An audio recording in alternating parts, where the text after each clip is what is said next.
Director of Music at the Jackson Symphony Orchestra, Dr. Matt Aubin. Hey, Matt. Hey, Bart. How are you? I'm good. How are you? Good. Welcome back. Thank you. Yeah. I don't know. That property of the day might be a little too much work for me. It's what you would call, I think it's even more than a handyman special. It's a little bit more than a fixer-upper, isn't it? Yeah. But potential. Yeah. And nice land. Yeah. Yeah, nice land. Really, it looks like a good deal. Based on they got a lot done. So. That's right. Absolutely. Well, I think this is the first. Have you ever had a Halloween concert? We haven't done this before. We were gonna try to do it last year, and we got some input from some folks in the community, and they felt like because of all the different free events like trunk or treats that happen throughout the city, that we really needed to be able to offer this at a price point that could compete with those things. And so we took a look at our finances and decided that, over the years, people have contributed really generously to our endowment. And we felt like we could fund a concert, primarily self-fund our professional musicians and do this as kind of a community give back. So children are free. We ask that you still register online and get a ticket, but it's free for children, $5 for adults. There'll be a costume contest and candy given out, and musicians in costumes, some cosplayers, lots of fun photo ops, and a lot of interaction. And of course, the music is all your kind of spooky favorites. All right, so talking before the show, the first song that jumped to my mind was Monster Mash. I know. But that's not written for the orchestra. I'm sorry, it's not written for the orchestra, but things like Toccata and Fugue in D minor, which is featured in Fantasia, or Night on Bald Mountain, or even some music from Harry Potter and Spider-Man, those are all gonna make their way into the program. Well, I know you love to borrow from movie soundtracks for your concerts, and I can think of a lot of the Looney Tunes and Warner Brothers. There was a lot of that music in those. There sure was. It's really good music, and a lot of fun for us to play. We can kind of put it together. We'll actually just rehearse the morning of 11 o'clock. We do a rehearsal, take a little break, eat lunch, and then do the show. So it's a lot of fun for the musicians. I'm hoping that our musicians really step up their costume game. That's what I want to see. I want to see all these folks. I know that Waldo is going to be in the audience. Waldo? Or in the orchestra. So you're going to have to find where Waldo is. Okay. Well, hopefully the rest of the orchestra will work to make Waldo hard to find. Absolutely. Correct. There could be more than one Waldo. That's true. That's true. How about you? Are you going to dress up? Yeah, the staff hasn't told me what I'm wearing yet, but yeah. No, I we've in the past few years we've had a lot of new folks come aboard, and they're very creative, and I think they relish the chance to embarrass me as much as possible. So yeah. See, that's putting yourself at higher risk. Letting the staff pick your costume. Here at JTV, has the staff picked my costume, Brendan? We have, yes. Yeah. Are you going to wear it this year? Well, what is it? Can't tell you. Surprise. We don't know. We don't know. It doesn't matter. I'm not wearing it. Oh, man. That's funny. Joel Shaner, I think it was last year, he was as a dinosaur for the J-High concert, and every time he turned, his tail knocked one of the instruments out of one of his.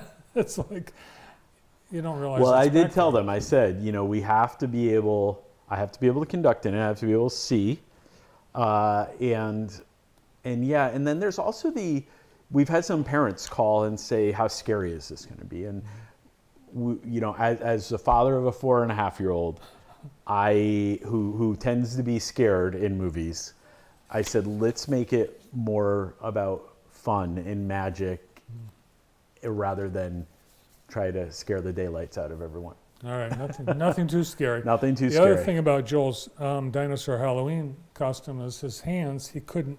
You couldn't conduct? Yeah. Dinosaur hands. Little Tyrannosaurus Rex hands. Oh, man.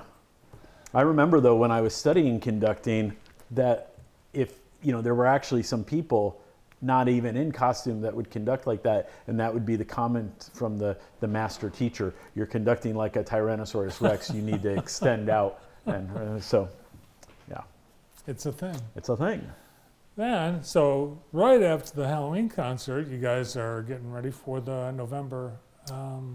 It's the Signature series, yeah, second signature series, and this will be a collaboration with the Jackson Youth Symphony Orchestra and members of Albion College. They're joining us for the first piece on the program, and then the second piece. You see the two ladies up on the screen.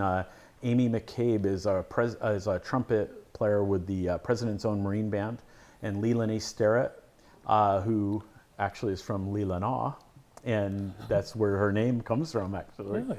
Yeah, she's a horn player in the New York Philharmonic. And last January, the two of them joined us to record a work on our new CD, our Equal Billing Project CD, featuring the music of Fernand de Crook. And this is called Poème Héroïque, which is heroic poem.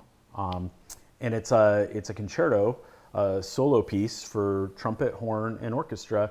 And these two women are on the top of their field as brass players. And this whole program that I've picked for the signature series is really like a celebration of the brass and the woodwinds within the orchestra, because we're gonna have a lot of student musicians in the audience, and I really wanted to kind of showcase some repertoire that is similar to what they might play in band. In a lot of ways. I mean, it's a little harder, obviously, and longer, more virtuosic, but I hope that this program proves to be super inspiring for the young people in the audience. And the two women are doing a master class for different folks. So a master class is basically where they, as master teachers, come in, and some students, in this case, I think the students are coming from high school and Michigan State University, U of M, and there'll be some participants in the master class, and then there'll also be observers. And the participants actually come up and they play a little bit of a solo, and our featured soloist will give them feedback and show them how to maybe do it a little bit better. And so, we really, with each of these programs, we're really trying to get to as many folks in the community and really take advantage of bringing in this world-class talent and in an educational way. It's awesome. And Yeah. it's horn, not French horn. I told you about this, right? Yes. Yeah, the International Horn Society voted to take the French out of the name back in the 70s. Yeah. But I always say French horn because no one knows. No one knows. I say horn. If I just say horn, they think I play the saxophone. Yeah. Yeah. Is it politically incorrect to be saying French? I don't think cancel culture's hit the French horn yet. Okay. Like, I think you can go either way and be okay. Yeah. All right. Yeah. Well, that's a great opportunity. And I personally, I like the brass and I like the woodwinds more than the strings in an orchestra. Yeah. And you're right. They seem to take, pardon the pun, second fiddle. Well done. Yeah, well, in this, this music, we're ending with the Second Symphony by Jean Sibelius, and he was a composer from Finland, from the early part of the 20th century. And so the idea of Fire and Ice, we have, some Latin music by a Mexican composer. We have this warm music by a composer from a cold land, in a way. So that's why I titled it that way. Just kind of fun. But I really, as you know, we've done this enough times, that my philosophy is that anybody coming to the symphony for the first time will not be disappointed. That there'll probably be music that they either recognize from somewhere else in life, or there's going to be some music that is just so uplifting and accessible that they really come away with a real appreciation and having had a really nice night. Yeah, some of the best concerts I've been to have been JSO concerts. And I've seen the Beatles. Yeah. No, not really. No. George Harrison. Yeah. Yeah. That's it. You got your mind set on you, or No, I can. Some are so memorable. Really, JSO, always a great show. So Yeah, if you've never sure. been, this would be a good. Sounds like this would be a good yeah, one for the first yeah, timer. yeah, for sure, Yeah. absolutely. All right, and now we've got a really a tradition Yes. that you're continuing in December. The Yeah, Nutcracker. yeah. We're just like the masters, a tradition like no other, right? So yeah, we are once again presenting the Nutcracker. We've added a show, so there'll be Friday night, 2 shows on Saturday, a matinee and an evening, and then a matinee on Sunday. And for Ballet Chelsea, I think this is about our 4th or 5th time collaborating with them. I lose track because of the pandemic, but for Ballet Chelsea, this will be their 25th time presenting the Nutcracker. Wow. So that's pretty neat. And I will actually be in the audience for the Sunday show. I have a conflict with that weekend, so we're bringing in a guest conductor, but this is really neat. The guest conductor is my teacher from grad school, and his name's Glenn Adsit, and he'll be coming in, and he's conducted the Nutcracker with the Hartford Symphony several times. So, I got somebody with a lot of experience, and it'll be great to have him out and see him and kind of, pay him back in a way for all the opportunities he gave me coming up. Well, that'd be neat. Yeah, 3 great opportunities to enjoy. absolutely. Yeah, the JSO. Yeah. Nice to see you. Thanks for being here. Yeah, well, today. thanks for having me. Yeah. The Director of Music for the Jackson Symphony Orchestra, Dr. Matt Aubin.